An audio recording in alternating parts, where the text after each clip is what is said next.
You are watching YETicket.com with Al McGee, movie reviews and interviews. This is YETicket.com. YETicket.com, your entertainment ticket. We are your entertainment ticket, that's right. YETicket.com. We are your entertainment ticket, that's right. YETicket.com. YETicket.com. YETicket.com. We are your entertainment ticket, that's right. YETicket.com.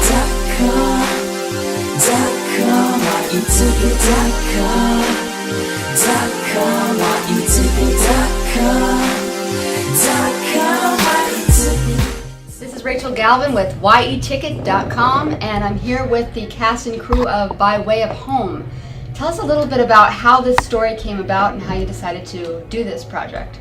We basically started thinking, what are some important, what are important issues that are sort of happening right now? And I guess one of the things that we were all struck by, so many of our friends were returning home, having to leave New York City and move in with their parents, and this was happening all the time. And we just hit upon this and said, hey, this is really a phenomenon. It seems to be affecting our generation more than it's affected previous generations.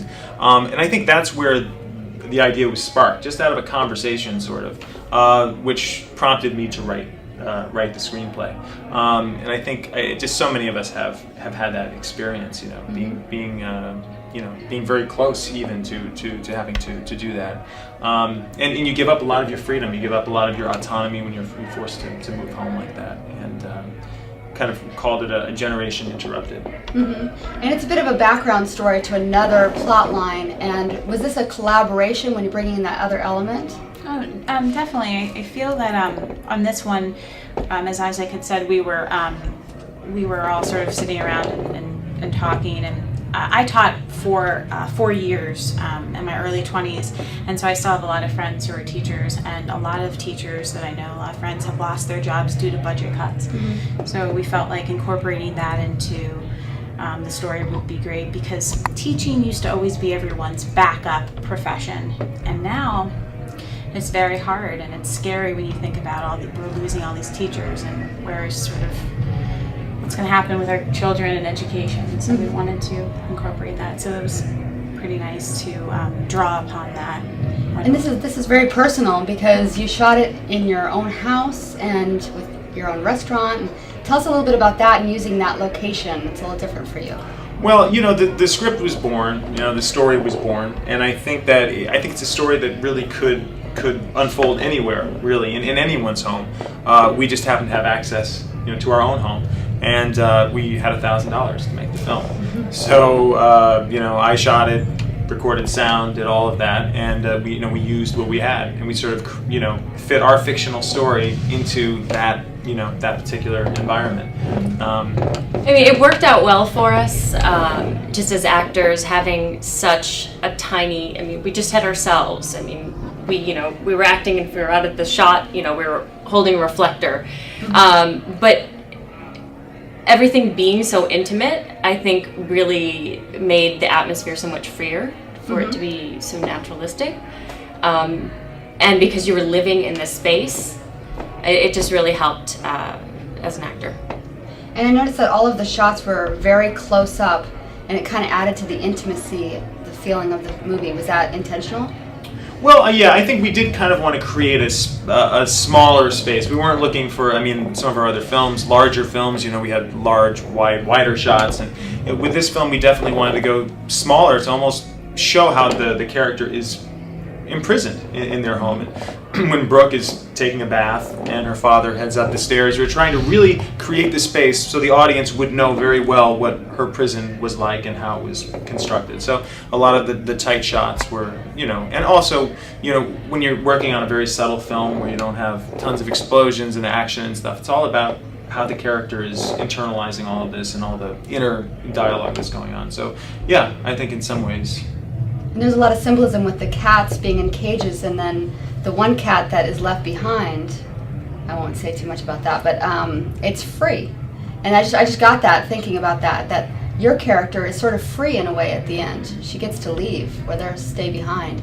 Tell me a little bit about your character and how you came up with the approach of how to do this character, because there's a lot going on with you.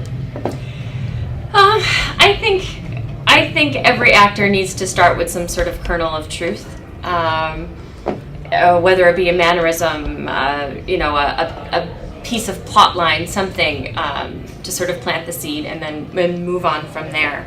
I've built that character in that way. And then, of course, again, being in the space, being in the atmosphere, really, I think, brought it to fruition. You knew internally what was going on with your character, but the audience didn't. Mm-hmm. And tell me a little bit about that, why you decided to make that choice, I guess, would be. Well, it's a film that we made, and we wanted it to really capture the audience. We didn't want to tell the audience to think anything. And so many times I walk into movies and I'm watching them, and they're telling me what to think. This film has no music in it. Films are filled with stuff to tell you what to think. Exposition. Sorry, I lost the word. It's like traffic signs. Feel this here, do this there. Music enters here, and this is what you're supposed to feel. Yeah. And it's and we feel like it's something that you needed to feel. The audience had to feel, and it wasn't necessarily about plot point A to plot point B. It was it was a small story, and it unraveled gradually, I guess that's sort of why we did it, and we wanted to leave it to the audience to be able to draw some of their own conclusions. Even though, of course, as filmmakers, there is a conclusion. We had specific things in mind while doing it, but I feel like it's very nice to let people walk out of a film and actually think about it. What happened here? And when something came to you just now, that's great to hear as a filmmaker. It's like after the film, you're continuing to process and digest the piece, and I think that's kind of what's lacking in mainstream cinema. You walk in, you watch a movie, lots of explosions, lots of CGI, and you don't even remember it 2 minutes later. I think that's kind of the importance of independent film, and I think it's a responsibility of independent filmmakers to make people think. I think that's happened in all of your films that I've seen. They're all like that, and I'm thinking of Turbine specifically. The symbolism in that. Mm-hmm. I thought about it for days afterward. Yeah. There's match up this, match up that, the symbols in that. Mm-hmm. Eva, tell me about your character and how you developed your character. Well, as someone who's always been in sort of freelancer in the business, you get to the point where you're always like one gig away from, one paycheck away from having to, you're always struggling to sort of make ends meet. And so I felt that it was easy to play that part, because I have friends, and I sometimes feel that as you work gig to gig, you never know when things are if you're going to be able to pay your student loans. So it was a very personal piece. Again, as Whitney had said, having the opportunity. Isaac's very good when he directs. He likes to have his actors be in very close quarters. And that's very important, because you're living the character, and when the camera is off, you're still with the same people in the same environment. It just really helps you get to where you need to be as an actor. So I credit his direction. Great. Any last words about the film that you want everybody to know before we wrap up? Where it's going to be next, or how do you find out more about it? Well, yeah, you can check out www.lastditchpictures.com, and we have all information about the film. There's also a Facebook page, if you look up By Way of Home, where all of our reviews and whatnot. And, we've played at, I guess it's been 4 or 5 film festivals now. We had a very successful premiere at Provincetown International Film Festival and garnered some national press on the piece. So I think at this point we're focusing our attention on distribution.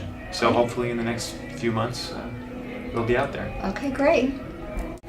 Thank you for watching YourEntertainmentTicket.com. This is your entertainment ticket. Latest and greatest.